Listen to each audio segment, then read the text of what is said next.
નમસ્કાર મિત્રો, મારી ગુજરાત ખબર ચેનલમાં તમારું સ્વાગત છે। મિત્રો, દેશ દુનિયાની તાજા ખબર જાણવા માટે અમારી ચેનલને અત્યારે સબસ્ક્રાઇબ કરી દેજો। જી હા મિત્રો, અત્યારે ભૂકંપને લઈને સૌથી મોટા સમાચાર સામે આવી રહ્યા છે। ત્યારે મિત્રો 7.1નો ભયાનક ભૂકંપ વિગતવાર વાત કરીએ તો મલેશિયાના ત્યારે સબાહ તટ પાસે 7.1ની તીવ્રતાનો શક્તિશાળી ભૂકંપ આવતા લોકોમાં ફફડાટ ફેલાયો છે। મળતી વિગતો અનુસાર વધુ જણાવી દઈએ કે વાત કરીએ તો ભૂકંપનું કેન્દ્રબિંદુ કોટા કિનાબુલીથી 100 કિમી ત્યારે ઉત્તર પૂર્વમાં નોંધાયું હતું।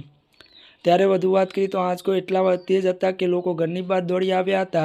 હાલમાં કોઈ જાનમાલના નુકસાનના અહેવાલ નથી। જો કે મિત્રો, પરંતુ આપને જણાવી દઈએ કે ત્યારે મિત્રો તંત્ર દ્વારા સાવચેતીના પગલાં લેવામાં આવ્યા છે અને સુનામીની શક્યતા અને સ્થિતિ પર સતત નજર રખાઈ રહી છે। જી આ મિત્રો, અત્યારની આ મોટી ખબર મળી છે। ત્યારે મિત્રો આજના માટે બસ આટલું જ। અમારી ચેનલમાં નવા હોય તો અમારી ચેનલને મિત્રો તમે લાઇક, શેર અને સબસ્ક્રાઈબ કરી દેજો। ધન્યવાદ।